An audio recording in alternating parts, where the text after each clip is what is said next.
L'équipe de France de football est-elle devenue détestable? On va voir tout ça dans cette vidéo. Salut à tous les gars, c'est Azial. Aujourd'hui, on se retrouve pour une nouvelle vidéo.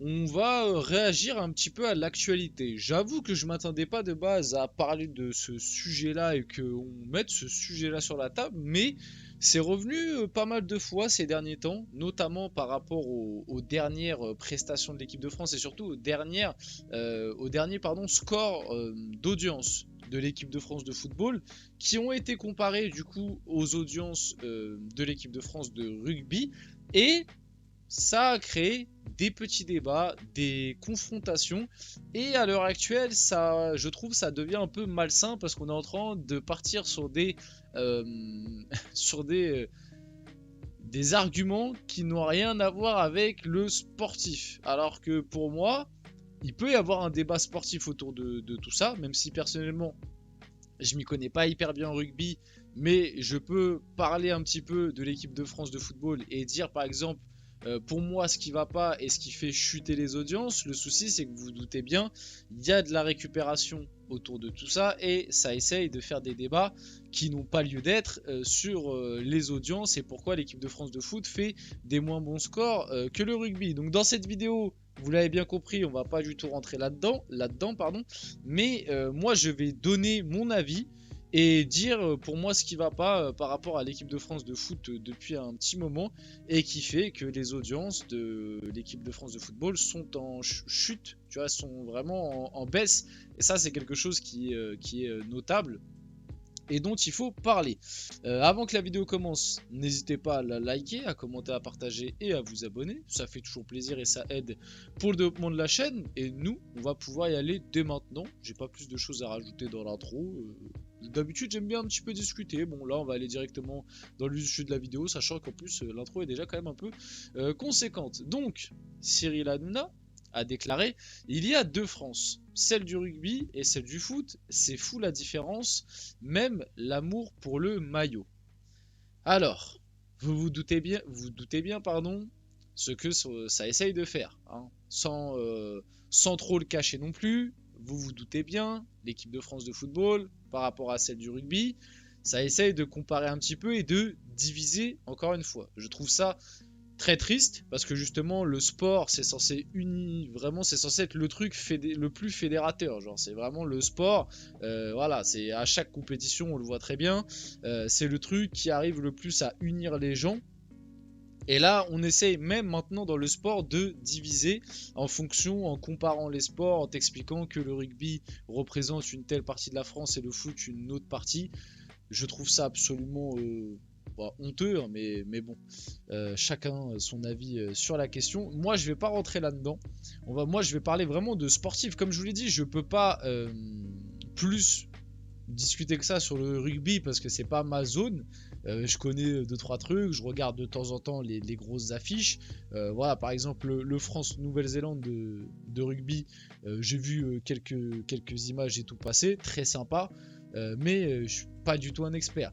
Maintenant, pour parler un petit peu du foot, où là j'estime être plus légitime, en tout cas je suis plus, et d'ailleurs c'est, je pense pour la plupart c'est pour ça que vous me suivez sur la chaîne, comme c'est pour le foot. Je pense pas que c'est parce que je pense pas que vous me suivez parce que j'ai une voix sympathique.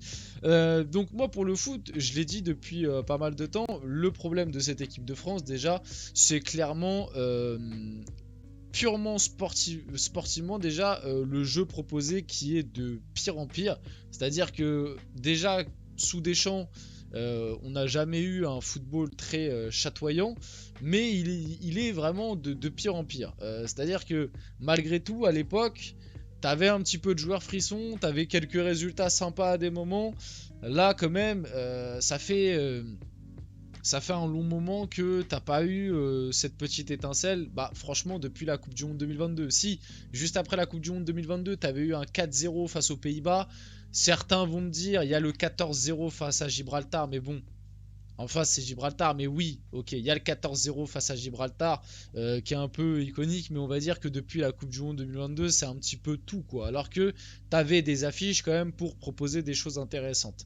Donc le jeu, pour moi, qui est l'un des plus gros problèmes de cette équipe de France, qui est de pire en pire. Ensuite, pour moi, il y a les polémiques. Mais le truc qui tient pas forcément, c'est que autour du rugby, de l'équipe de France du rugby, il y a eu aussi beaucoup de polémiques ces derniers temps. Et pourtant, ça n'a pas l'air, enfin en tout cas, ça a l'air de moins déranger. Et pourtant, des polémiques des fois un peu moins graves. Parce que côté rugby, il y a quand même eu des polémiques. Je pense qu'on aurait eu ça sur le football. Bon, on en aurait peut-être un peu plus entendu parler. Mais ouais, les polémiques côté rugby, ça a l'air de moins déranger les gens. Mais mine de rien, ça fait partie du truc, je pense, qui fait que il y a eu pas mal de polémiques ces derniers temps autour de l'équipe de France. Et notamment, bah, le numéro uno en la matière, c'est quand même Kylian Mbappé. Avec la grosse dernière en date, bah déjà, ça, encore une fois, sa non-convocation. Et bah, l'affaire en Suède lors du dernier rassemblement. Et en plus, lors du dernier rassemblement, il y avait aussi la petite polémique sur le côté il voulait pas venir, enfin il est pas venu et il a décidé de pas venir et en plus de ça il est parti du côté de la Suède, donc ça joue, bien évidemment que ça joue dans tout ça. En plus Kylian Mbappé c'est la tête d'affiche, tu vois, donc que la tête d'affiche en plus ne soit pas là, automatiquement ça va attirer moins de téléspectateurs, tu sais, qui sont un peu plus occasionnels. Donc il y a ça, il y a aussi bien évidemment les déclarations des joueurs de l'équipe de France, notamment en conférence de presse, notamment lors des dernières législatives qui, je pense, ont un peu joué là-dedans. Et pour moi, le dernier gros point qui fait que l'équipe de France est peut-être moins regardée, un peu moins appréciée ces derniers temps, c'est la communication globale. Que ce soit de la part des joueurs quand ils vont en conférence de presse, ou moi je mets en point d'orgue le sélectionneur. Le sélectionneur qui, on le rappelle, lors du dernier Euro, a dit si le jeu ne vous plaît pas, changez de chaîne. Je sais plus si c'était lors du dernier Euro ou c'était en septembre, d'ailleurs j'ai un doute. Mais bref, il n'y a pas si longtemps que ça, il a dit oui, si les matchs de l'équipe de France vous dérangent, vous avez qu'à changer de chaîne. Moi je m'en fiche, je suis pas là pour proposer du spectacle, en gros, je suis là pour les résultats, je sais pas quoi. Et en gros, il a dit oh, bah, si vous n'êtes pas content, vous avez qu'à changer de chaîne. Donc bien évidemment que le message envoyé aux Français est absolument calamiteux. Donc voilà un petit peu tous les points pour moi qui font que l'équipe de France est un peu moins regardée ces derniers temps. Pour juste vous donner un ordre d'idée, l'équipe de France là depuis le mois de septembre tourne aux alentours des 4-5 millions de téléspectateurs. On va dire plus 5 millions en moyenne de téléspectateurs. Ce qui est, pour certains, peuvent se dire c'est beaucoup. L'équipe de France avant l'Euro, si je me trompe pas, tournait plus autour des 7. Donc tu vois, t'as quand même une baisse 7-8, c'était avant l'Euro. Pendant l'Euro, c'était à peu près aussi dans ces eaux-là, même je crois des fois à des moments un peu plus. Après, c'est vrai que côté foot, il y a peut-être la Ligue des Nations qui y joue. Il y a peut-être le fait qu'on ait eu 3 rassemblements là en moins de 3 mois. Peut-être que tout ça, ça joue aussi dans les audiences en baisse. Mais c'est vrai qu'il y a un réel souci par rapport à ça, entre guillemets. Il y a aussi Jérôme Roten qui a parlé, qu'il regrette l'ambiance en France pour la sélection et en fait une comparaison avec le rugby encore une fois. J'étais au Stade de France pour France-Nouvelle-Zélande, c'était fantastique. La Marseillaise reprise par 90 000 personnes, je n'ai jamais vu ça dans le foot. Ah oui, vite fait pour revenir au truc d'avant, pour l'amour du maillot, moi, je trouve pas que les joueurs actuels de l'équipe de France de football n'aiment pas le maillot et le défendent pas. Et encore une fois, en revenir sur ce débat de chanter la Marseillaise ou pas, déjà les joueurs actuels de l'équipe de France chantent la Marseillaise, pour la plupart en tout cas. Et moi, c'est un débat qui est vieux, voilà, qui date de l'époque Benzema, etc. Bon, voilà. On va pas reparler de ça encore une fois, juste parce que les résultats sont un peu moins bons. Ça dérangeait personne quand en 2018, il y en avait un ou deux qui chantaient pas la Marseillaise. Ça dérangeait absolument personne quand on était champion du monde. Donc c'est ce genre de débat, c'est quand ça va mal qu'ils ressortent. Pour en revenir à ce sujet-là, même si moi je préfère que tout le monde chante la Marseillaise, hein, juste pour ce truc-là, mais je vais pas incriminer. Voilà, bref. Pour revenir à ce sujet-là, je trouve ça un petit peu petit de comparer le France-Nouvelle-Zélande au dernier match de l'équipe de France. C'est des contextes quand même bien différents.